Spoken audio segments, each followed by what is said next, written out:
Drivers already know this, and maybe I'm just stating the obvious, right? But to have access to the Rider app is godsend, right? Letting you know what your competition is, how many cars on the grid, what are the prices currently. This here is like the best check, right? To see what are they paying the rider, what am I receiving? But more importantly, dear rider, as you get these various offers, right? And I've specifically circled this because it is very, very important that you follow these guidelines and rules. They're not even guidelines. This is set in stone here. So in UberX, this little 4, there's a little icon of a human, could be a guy or a girl, there's a 4, right? What that means is when you order that UberX, don't get into our car with 5 people or 6 people, right? And drivers, don't take your husband or your wife or your girlfriend along on the job. Yes, it might be safer to take your husband along, right?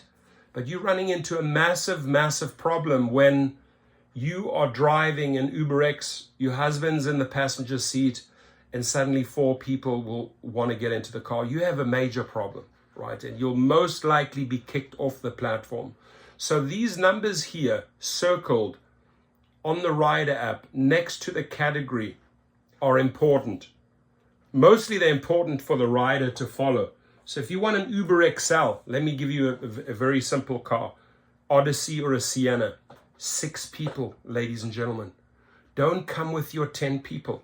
You know, when you're getting into the upper echelons, into the big cars, right, SUVs, etc.,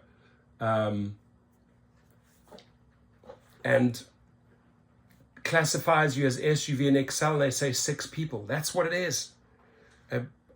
I picked up a whole bunch of people at the beach once, about 12 people, and they know. I say, you guys know this vehicle accommodates 6. Well, take us 12 and it's only 4 minutes away. We'll give you extra cash. That's up to you, ladies and gentlemen. How much load do you want to put on your axle? What are you negotiating as an independent contract if they want additional people in there? That's up to you. But these are the guidelines, and riders stick to them. Order an UberX, 4 people get in our car. Not 5, not 6, not 7. Order an Uber XL, you know, could be mother, father, 4 kids, or could be 3 couples. It says there, 6 people, right? Not 10, not 8. It's where the battles, where the fights break out. Oh, come on, man. There's 8 of us. Come on, man. You can squeeze another 2. I'll tell you what, as an independent contractor, look, you're paying for 6. I can do one of 2 things right now.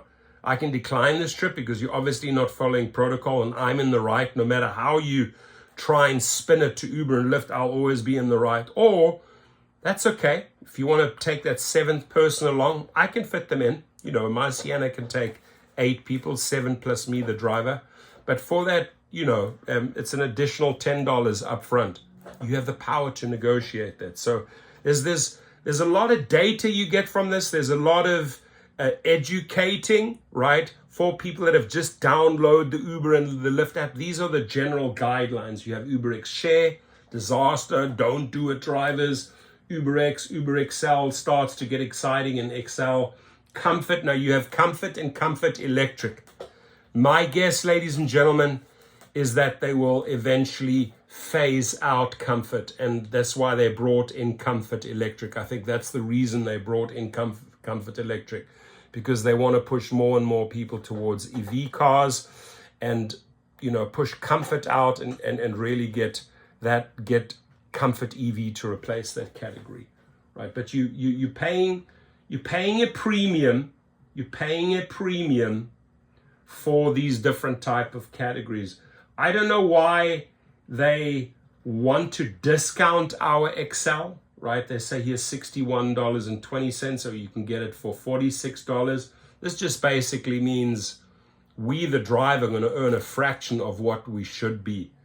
And then this is how they pimp our cars out. It's atrocious. But you come down here, I mean, Here we basically we mules, we're in the drug trade, right? Fentanyl, little package express. As the latest update, I gotta laugh because it's just so fucking sad. The latest update from Uber, when they say, oh yeah, the request store, the person that wants you to pick up that package and deliver it, the contract's between the requester and you, right? You have no clue what's in that package. Could be a drug mule. Dangerous, but it's up to you, right? Are you delivering to a cartel? What are you doing? That is entirely up to you. But try follow these guidelines, dear rider. Drivers, it's up to you how creative you want to get here, depending on what car you have. My Cadillac, easily 6+1. My Suburban, 6+1, the driver. My Sienna, pretty attractive, 7+1. What do I decide to negotiate here outside of these boundaries set for these people when they show up with 7, when they show up with 5 on UberX, right? Do you have a big UberX vehicle? Do you want to take a chance? How will the insurance act? How would Uber's insurance act if a accident happens and they find out there's 5 people in your UberX? Well, we're not going to pay you out. You knew there's only 4 people, right? You had too much weight on the car. You caused the accident. So a lot of things to take into consideration here. Do share your feedback. And riders, here are your guidelines once again. Thank you. Be safe out there. Both drivers and riders, be safe out there.